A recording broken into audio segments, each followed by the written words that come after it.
12절에서 17절까지 말씀을 함께 보도록 하겠습니다. 12절에서 17절입니다.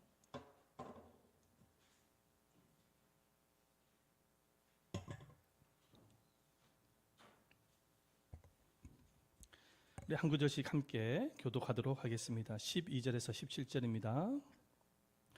그들의 발을 씻으신 후에 옷을 입으시고 다시 앉아 그들에게 이르시되 내가 너희에게 행한 것을 너희가 아느냐?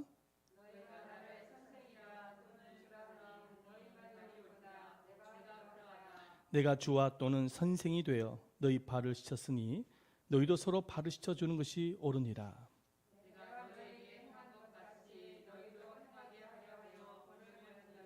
내가 진실로 진실로 너희에게 이르노니 종이 주인보다 크지 못하고 보냄을 받은 자가 보낸 자보다 크지 못하나니 너희가 이것을 알고 행하면 복이 있으리라. 아멘. 할렐루야. 주님의 은혜가 여러분들 모두에게 충만하게 임하시기를 축원드립니다. 아멘. 스승의 날이 되자 초등학생들이 선생님들에게 선물을 가지고 왔습니다. 옷가게를 하는 학생은 예쁜 옷을 가지고 선생님 앞에 선물을 드렸습니다. 꽃가게를 하는 학생은 또 예쁜 꽃을 준비를 해서 선생님께 선물을 드렸습니다. 여러 학생들이 선물을 가지고 와서 선생님께 선물을 드리니까 선생님은 기분이 너무 좋아하셨습니다. 그런데 술집을 경영하는 집의 아이가 선물을 가지고 선생님에게 왔습니다. 그 상자를 가지고 선생님께 드리는데 그 상자에서 물이 뚝뚝뚝 떨어지는 것입니다. 그래서 선생님이 이 손가락으로 물을 받아서 맛을 보더니 아하, 이거는 독일산 포도주구나, 맛있다야, 그렇게 말을 하니까 그 학생이 아닌데요, 독일산 포도주가 아닌데요. 그래서 이번에는 선생님이 손바닥으로 이렇게 받으셔가지고 맛을 봅니다. 그랬더니 아, 이거는 프랑스산 고급 포도주구나. 그랬더니 학생이 하는 말이 아닌데요. 그렇다면 도대체 이 상자 안에 뭐가 들었니? 라고 물어보니까 그 학생이 하는 말이 저희 집에 키우고 있는 강아지인데요. 알고 보니까는 그 물은 강아지의 오줌이었던 것입니다. 오늘은 스승의 주일입니다. 우리나라 스승의 날을 유래를 찾아보니까 1958년 5월 8일 청소년 적십자 단원들이 퇴직한 교사 선생님들에게 위문차 간 것이 계기가 되어져서 1963년도에 5월 15일 날에 스승의 날을 개정을 했다고 합니다. 이 5월 15일은 세종대왕의 탄신일이라고 합니다. 그 날을 정한 이유가 세종대왕이 우리나라를 위해서 한글을 창조했지 않습니까? 그래서 그 날을 정했다라고 말을 합니다. 하지만 얼마 전에 청와대 게시판 한번 보여주세요. 청와대 게시판을 보니까 어떤 선생님께서 스승의 날을 폐지해 주세요라고 청원글을 올렸다라는 것입니다. 학생이 아니라 일반인도 아니라 어떤 학교의 선생님께서 폐지해 달라고 청원글을 올린 것입니다. 그 이유를 보니까 스승의 날이 되어졌지만은 스승의 은혜에 대한 감사 분위기가 사회적으로 경험하지 못하고 있기 때문에 차라리 스승의 날을 폐지해 달라는 것입니다. 현재 우리 사회의 교사의 위상은 추락할 대로 추락한 상태입니다. 여러분들 잘 아시겠지만은 지나치게 학생 인권을 강조하고 있기 때문에 학생들이 선생님에게 무례하게 굴거나 잘못을 저질러도 처벌할 방법이 없습니다. 그러다 보니까 점점 교사 선생님들을 무시하고 조롱하는 학생들의 수가 급증하고 있다는 것입니다. 어떤 교육기관에서 교사 426명을 대상으로 설문조사를 했는데 보여주세요. 학생들로부터 신체적인 폭행을 당한 적이 있는 교사가 3.8%, 욕설과 폭언을 들었던 교사가 26%, 학교 홈페이지에 인신공격적인 글을 올려서 피해를 본 교사가 43%, 학교 건물 벽에 선생님에 대한 욕설과 험담이 적혀 있는 교사가 54%나 나왔다고 합니다.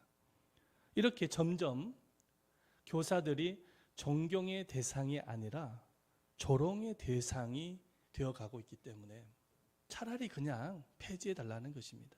스승의 날을 폐지해달라는 것이죠. 근데 어떤 분이 이 청와대 게시판에 스승의 날을 폐지 글을 보면서 아니 스승의 날도 폐지를 했는데 우리 교회에서 스승의 주일도 폐지하면 안 될까요? 라고 물어보시는 분이 계셨습니다. 스승의 주일도 폐지하면 안 될까요? 스승의 날도 폐지했는데 폐지해달라고 하는데 스승의 주일도 좀 폐지하면 안 될까요? 라고 물어보시는 분이 계셨어요. 그래서 저는 안 된다고 말을 했습니다. 왜냐하면 학교 교육과 교회 교육은 다르기 때문입니다. 그래도 학교 교육은 학교에서 수고하시는 선생님들은 국가 공무원으로서 고액의 연봉을 받으면서 보상을 받고 있습니다. 하지만 교회에서 수고하시는 목사님이나 교사 선생님은 특별한 보상도 없이 자발적으로 헌신하고 봉사하고 계시기 때문입니다.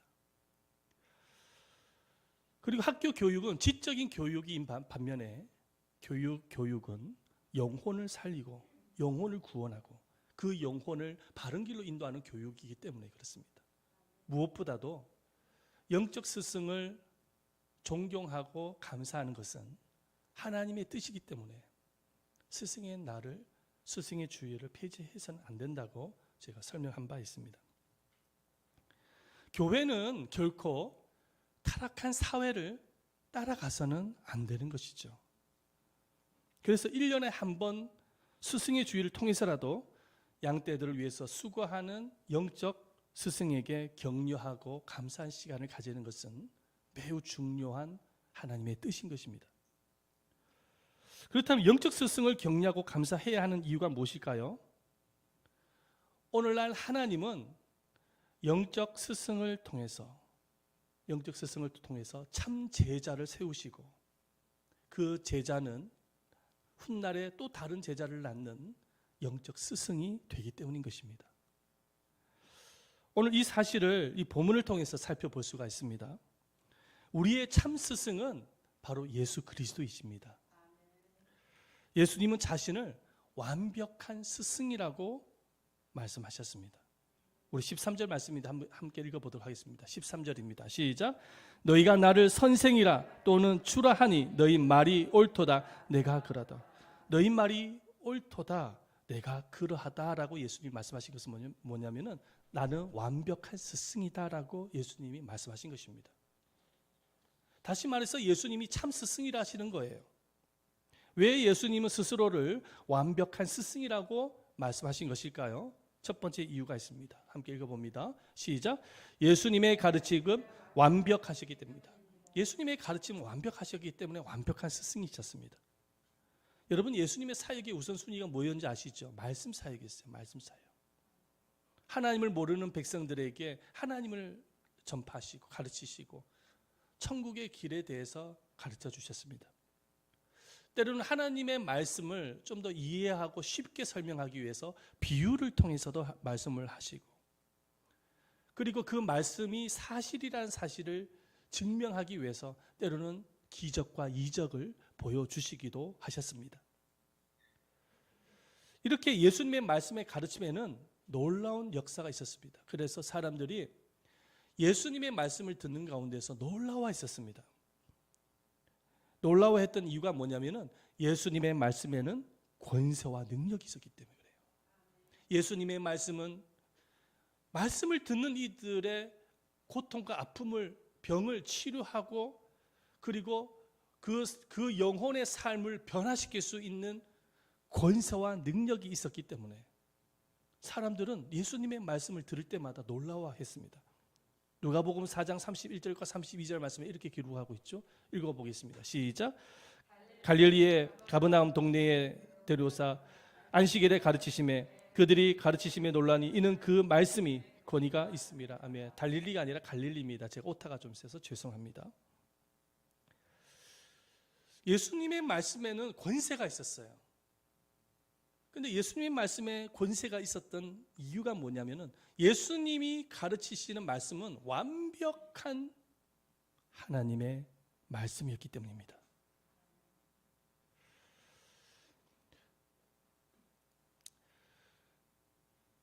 그래서 예수님은 이렇게 말씀하셨습니다. 요한복음 14장 24절 말씀을 함께 읽어보겠습니다. 요한복음 14장 24절입니다. 시작. 너희가 듣는 말은 내 말이 아니요 나를 보내신 아버지의 말씀이니라. 예수님께서 백성들을, 제자들을, 또 무리들을 가르치시는데 전파하는 그 말씀은, 이 말씀은 나의 아버지의 말씀이니라 말씀하셨어요. 그래서 예수님의 그 가르침은 권세가 있었던 거예요. 능력이 있었던 거예요. 완벽한 하나님의 말씀이었던 것입니다. 예수님께서 12세 소년 시절에 하루는 그 예루살렘 성전에 들어갑니다. 그리고 그때 당시에 최고의 교육을 가르쳤던 랍비들과 토론을 하게 되어집니다. 토론을 하게 되어지는데 예수님의 그 소년 12살 되는 예수님의 그 대답을 듣고 말이죠, 랍비들이 크게 놀라워합니다. 왜냐하면 12세 소년이었던 예수님의 그 대답 말씀을 듣고 그 말씀이 굉장한 어떤 듣고 놀라워하는 거예요. 우리 말씀 한번 볼까요? 누가복음 2장 46절과 47절 말씀인데 함께 읽어봅니다. 시작. 사흘 후에 성전에서 만난즉 그가 선생들 중에 앉으사 그들에게 듣기도 하시며 묻기도 하시니 듣는 자가 다 그 지혜와 대답을 놀랍게 여기더라.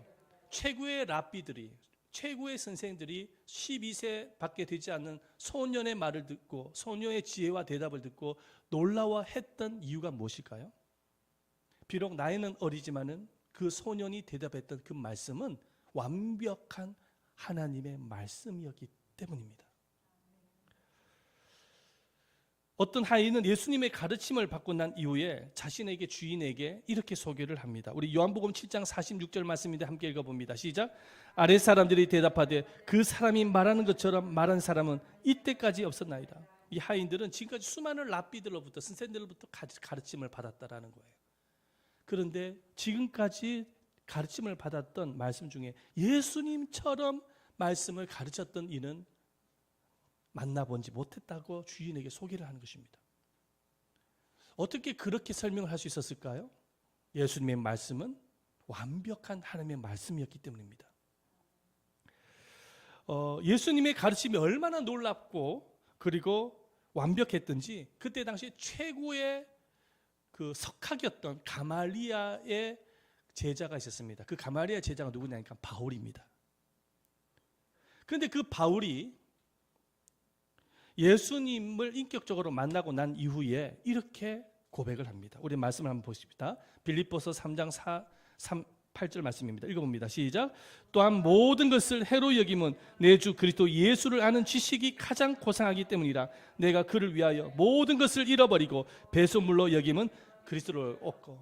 사도 바울은 가말리아의 제자였습니다. 그때 당시 최고의 선생이었습니다. 우리나라로 말을 같으면 서울대학교의 최고의 교수 밑에서 배웠던 학생이었던 것이죠. 그런데 그 학생이 예수님을 인격적으로 만나고 난 이후에 고백하는 거예요. 예수님의 가르침이 너무 놀라워서 지금까지 가말리아 밑에서 배웠던 모든 지식을 배설물로 여긴다는 거예요. 똥으로 여기겠다는 거예요. 그리고 오직 예수님이 가르쳐 주신 말씀만 붙잡습니다. 그렇게 고백을 하고 그렇게 예수님의 말씀을 따라갔던 이유가 무엇일까요? 예수님의 가르침은 완벽한 하나님의 말씀이었기 때문이었습니다. 완벽한 하나님의 말씀. 예수님이 우리 인생의 참 스승이신 이유는 뭐냐면은 예수님의 가르침은 완벽한 하나님의 말씀이기 때문입니다. 사랑하는 여러분, 이 말씀의 가르침을 받으시기를 예수님 이름으로 축원드립니다. 두 번째로 예수님께서 완벽한 스승이신 이유는 두 번째입니다. 다 같이 한번 읽어보도록 하겠습니다. 시작. 예수님의 교육은 본을 보이는 교육이기 때문이다. 예수님은 일반 선생님들처럼 지식을 전수하는 교육이 아니었어요. 예수님의 교육은 솔선수범하며 본을 보이는 교육을 하셨습니다. 그래서 예수님은 겸손과 섬김을 가르치기 위해서 수건을 허리에다가 묶으시고 제자들의 발을 씻겨주시는 거예요. 제자들은 스승님 스승님처럼 그렇게 높으신 분이 어찌하여 이 더러운 발을 씻기십니까? 그렇게 고백을 하니까는 예수님께서 이렇게 말씀을 하시죠. 말씀을 읽어봅니다. 요한복음 13장 14절 말씀이죠. 함께 읽어보도록 하겠습니다. 시작. 내가 주와 또는 선생이 되어 너희 발을 씻었으니 너희도 서로 발을 씻어주는 것이 옳으니라. 15절 또 읽어봅니다. 내가 너희에게 행한 것 같이 너희도 행하게 하려 하여 본을 보여노라. 할렐루야. 본을 보였다라는 거예요. 그러니까 지식 전달이 아닌 거예요. 예수님의 가르침은 본을 보이는 교육이었어요. 섬김의 본을, 섬김을 가르치기 위해서 직접 섬기시는 모습을 보여주신 거예요. 진짜 교육이라는 것은 바로 이런 교육인 것입니다. 할렐루야. 그 교육은 학교에서 배울 수가 없어요. 어디서 배웁니까? 교회에서만이 배울 수 있는 거예요. 왜냐하면 우리 모두가 다 예수님의 제자이기 때문에. 할렐루야. 자, 그런데 예수님은 또 어떤 본을 보여주셨어요? 희생의 본을 보여주셨습니다. 희생의 본. 예수님께서 제자들과 무리들에게 가장 많이 핵심적으로 가르쳤던 말씀이 뭐냐면 영생에 관한 말씀이었습니다. 구원에 관한 말씀을 많이 하셨어요. 물론 다른 말씀도 많이 하셨지만 구원에 관해서 말씀을 많이 하셨어요. 그리고 또 한 가지가 있습니다. 이 구원을 위해서, 영생을 위해서 자기 자신을 희생하겠다라고 가르쳐 주셨습니다. 그래서 예수님은 제자들에게 이런 말씀을 하십니다. 우리 요한복음 10장 18절 말씀이죠. 함께 읽어보겠습니다. 시작. 이를 내게서 빼앗는 자가 있는 것이 아니라 내가 스스로 버리노라. 나는 버릴 권세도 있고 다시 얻을 권세도 있으니 이 계명은 내 아버지께서 받아노라 하시니라. 아멘. 이 말씀에서 우리가 유심히 봐야 될 말씀이 뭐냐면 내가 스스로 버리노라라는 말씀입니다. 우리를 죄에서 구원하기 위해서 예수님이 스스로 목숨을 버리시겠다라고, 희생하겠다라고 제자들에게 말씀을 하신 거예요. 예수님께서 십자가를 지시기 이전에 제자들에게 또 반복해서 자신의 희생에 관해서 말씀을 하시는데 이런 말씀을 하십니다. 우리 말씀을 함께 보십시다. 요한복음 12장 24절 말씀이죠. 읽어봅니다. 시작. 내가 진실로 진실로 너희에게 이르노니 한 알의 밀이 땅에 떨어져 죽지 아니하면 한 알 그대로 있고 죽으면 많은 열매를 맺느니라. 아멘. 많은 열매를 맺기 위해서, 구원의 열매를 맺기 위해서 내가 한 알의 밀알이 되어져서 목숨을 버리겠다라고 고백을 한 것입니다. 그래서 예수님은 이렇게 자신이 말씀을 한 대로 십자가에서 희생 제물이 되십니다. 그 장면을 모든 제자들이 지켜보는 것이죠. 예수님의 희생은 누군가 강압에 의해서 누가 시켜서 하는 희생이 아니었어요. 예수님이 희생하신 이유는 스스로 선택한 희생이었던 거예요. 우리를 구원하기 위해서, 우리를 영원한 천국으로 인도하기 위해서 예수님이 스스로 선택한 희생이었던 것입니다. 이렇게 예수님은 말씀만 전달하는 분이 아니라 섬김의 본과 희생의 본을 보이신 참 스승이었던 것입니다. 할렐루야. 예수님만이 진정한 참 스승인 것인 거예요. 예수님이 참 스승이신 이유는 세 번째입니다. 우리 함께 읽어보도록 하겠습니다. 세 번째, 시작. 예수님은 자기 사명에 생명을 거신 분이시기 때문입니다. 예수님께서도요, 사명을 감당하면서 어려움들이 참 많았습니다. 인간의 육체의 몸으로 오셨기 때문에 육체의 한계를 느끼신 적이 많으셨어요. 예수님이 얼마나 바쁘셨습니까? 예수님이 계신 곳에는 얼마나 많은 사람들이 모여들었는지 모릅니다. 그러니까 그 사람들을 대상으로 사역을 해야 되잖아요. 병든 사람이 있으면 말씀만 전했습니까? 말씀만 전하지 않으셨어요? 병든 사람이 있으면 일일이 다 치유를 하신 거예요. 고쳐주신 거예요. 귀신 들린 사람이 있으면 축사 사역을 통해서 또 귀신을 여쫓으시고 치료를 해주시고요. 심지어는요, 무리들의 굶주림을 확인을 하시고 예수님께서 오병이의 기적을 행하셔서 먹을 것을 공급해 주십니다. 베품의 사역까지 하시는 거예요. 그러니까는 눈 뜨고 나서부터 늦게까지 하루 종일 바쁘게 보내시는 거예요. 사역을 하시느라고. 예수님이 계신 곳에는 얼마나 많은 사람들이 모여들었는지 몰라요. 그러니까 쉴 수 있는 여유가 없었던 것입니다. 그러다 보니까는 비록 하나님이시지만은 육체의 몸을 가지고 이 땅에 오셨기 때문에 육체의 한계를 많이 느끼셨어요. 그래서 피곤함을 많이 느끼셨습니다. 그래서 얼마나 피곤하셨던지 제자들과 함께 이제 갈릴리 바닷가에 배를 타고 이제 항해를 하시는데 얼마나 피곤했던지 폭풍이 몰아치는데도 불구하고 고물을 베개 삼아서 주무시는 예수님 모습을 한번 보십시오. 하루는 예수님께서 사마리아인들에게 복음을 전하기 위해서 사마리아 성으로 들어가시는데요. 피곤을 이기지 못해서 우물가에 쉬셨다라고 말씀을 하고 있습니다. 자, 일단 우리 마가복음 4장 3절 말씀 한번 읽어봅니다. 고물을 베개에서 우리 읽어봅니다. 시작.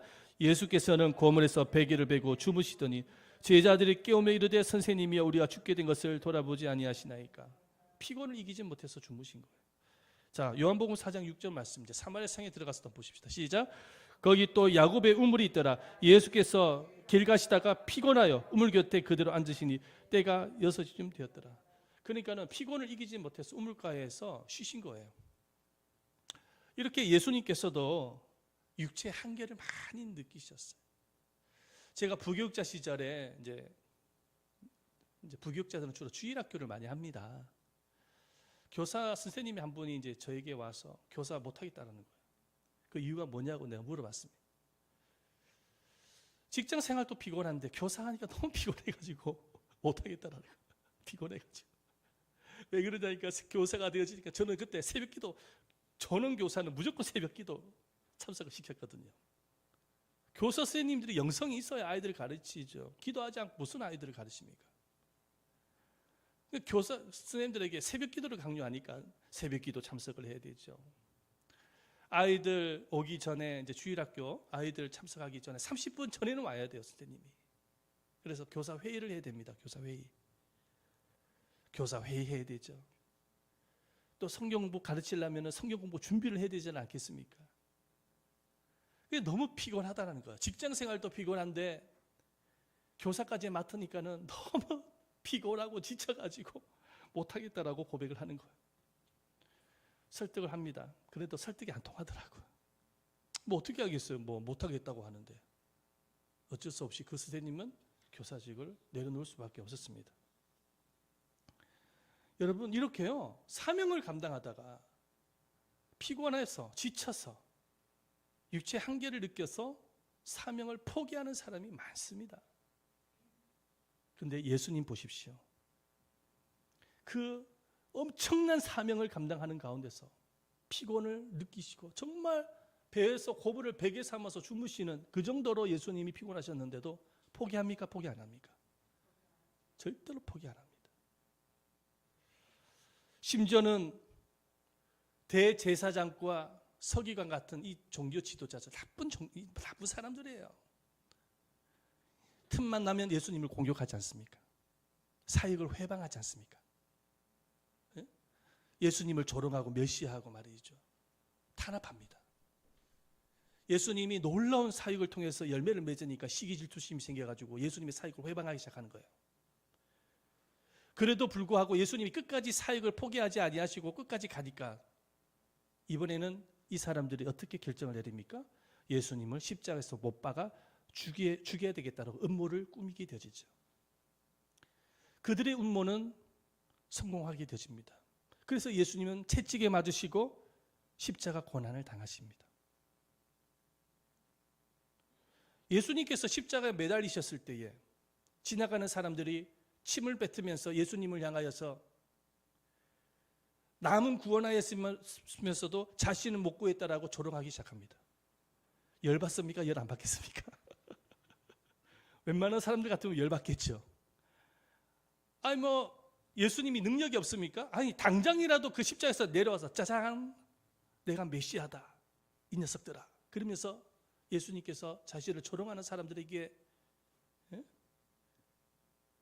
한번 그런 모습, 그런 장면을 한번 보여줄 수 있지 않겠습니까?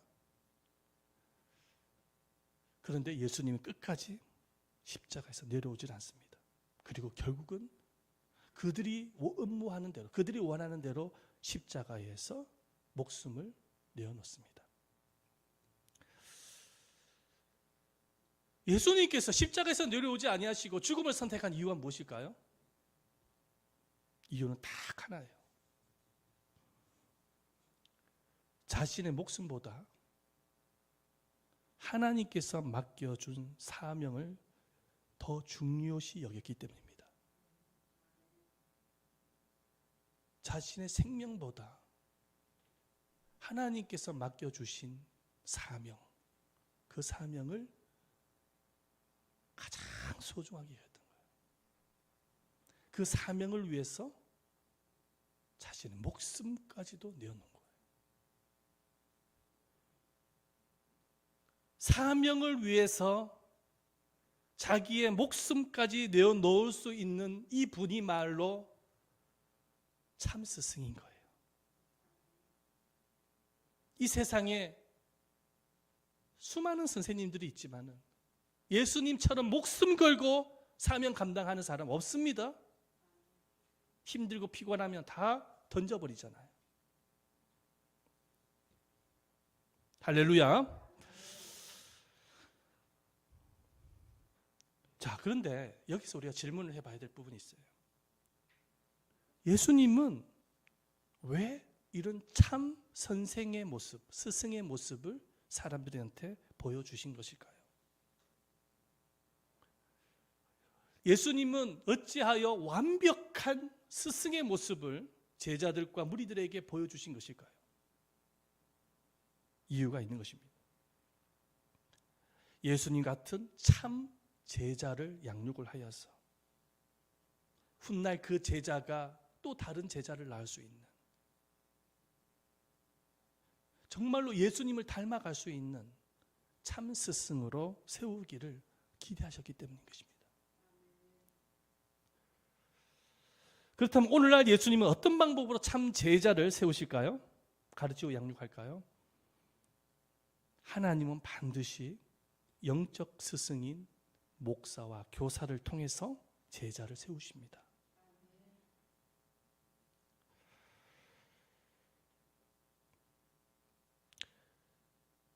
그래서 성경에 등장하고 있는 믿음의 선조를 한번 보시길 바랍니다. 존경받는 믿음의 선조들 모두가 다 영적 스승으로부터 가르침을 받았던 참 제자임을 알 수가 있습니다. 여러분, 우리가 잘 알고 있는 엘리사 선지자의 영적 스승은 바로 엘리야입니다. 엘리야로부터 훈련을 받은 거예요. 그래서 위대한 선지자가, 자기 스승보다 더 갑절의 능력을 가질 수 있는 스승이 된 것입니다.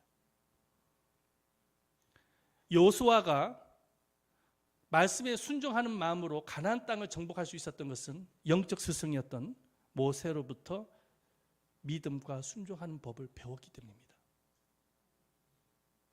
갈렙이 85세 되는 고령의 나이도 불구하고 이 산지를 내게 주시옵소서 선포하면서 가나안 땅을 정복할 수 있었던 것은 영적 스승이었던 모세로부터 믿음을 배웠기 때문인 것입니다. 디모데가 교회의 목사가 되어져서 교회를 부흥시키고 영향력을 행사할 수 있었던 것은 영적 스승이었던 사도 바울의 제자였기 때문인 것입니다. 하나님께서는 반드시 영적 스승을 통해서 참 제자를 세우시고 그 참 제자가 훗날의 영적 스승이 되도록 인도하십니다. 그래서 결국에는 하나님의 나라를 세워가시는 것이죠. 그러므로 사랑하는 여러분, 우리 모두는 다, 저를 포함해서 우리 모두는 다 하나님이 세우신 영적 스승을 존경하고 감사하는 마음을 가르치고 가르침을 잘 받는 참 제자가 되어져야 합니다. 그게 진정한 하나님의 뜻인 거예요. 우리가 참 제자가 되어질 때에 가정에서나 직장에서나 교회에서나 사회에서 참 스승으로서 영향력을 끼칠 수가 있는 것입니다. 사랑하는 여러분, 우리 모두는 다 가정에서 부모이기 이전에 하나님께서 영적 스승으로 세우셨다는 사실을, 영적 스승으로 부르셨다는 사실을 믿으시기를 바랍니다. 영적 스승인 우리를 통해서 우리 가정에 복음이 전파되어지고, 그리고 말씀을 가르침으로 인해서 우리 가정 안에서도 제자가 탄생되어지기를 원하시는 것입니다. 그 제자는 남편일 수도 있고 아내일 수도 있고 자녀일 수도 있는 것입니다. 자녀의 부모는 부모이기 이전에 영적 스승인 것입니다.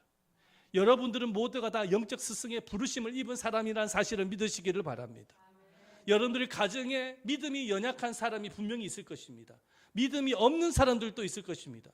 하나님께서 그들을 만나게 하신 이유는 영적 스승인 여러분들을 통해서 복음이 전파되어지고 말씀을 가르쳐줘서 그들을 제자로 세우기를 위한 사실을 믿으시기를 바랍니다. 직장도 마찬가지인 것이죠. 우리는 직장을 다니면서 직장인이기 이전에 영적 스승으로 부르심을 입었다라는 것입니다. 우리를 통해서 우리 직장 안에서도 복음이 전파되어져서 나와 함께 일하는 사람들, 동료들, 또 손님들, 많은 사람들에게 복음이 전파되어지고 그들을 제자로 삼기를 원하시는 것입니다. 그리고 교회에서 기회가 주어졌을 때 참 교사로서, 영적 스승으로서 주일학교를 담당하고 학생들을 가르치는 영적 스승으로 부르셨다는 사실을 믿으시기를 바랍니다. 권사 직분을 감당하면서, 구역장을 감당하면서 여러분들에게는 영적 스승의 부르심이 있다는 사실을 믿으시기를 바랍니다. 하나님께서는 여러분들을 통해서 복음이 전파되어지고 참 제자가 세워지기를 기도하시는 거예요. 그 모델을 예수님께서 직접 보여주신 거예요. 그래서 마태복음 28장 말씀에 모든 족속으로 무엇을 삼으라? 제자를 삼으라고 말씀하셨습니다. 할렐루야. 모든 족속으로 제자를 삼으라고 예수님께서 우리에게 사명을 주신 거예요. 우리 모두는 다 제자를 삼아야 할 영적 스승으로 부름을 받았다는 사실을 믿으시기를 바랍니다. 우리가 영적 스승, 참 스승이 되어지기 위해서는 참 제자가 되어져야 되는 거예요. 그래서 지금 현재 교회를 다니면서 영적 스승을 위해서 기도를 해줘야 되고, 그리고 존경하고 가르침을 잘 받아서 내가 참 제자가 되어져야 내가 참 스승이 될 수 있다는 사실을 기억하시기를 바랍니다. 주님은 여러분들을 통해서 교회가 세워지기를 원하시는 거예요.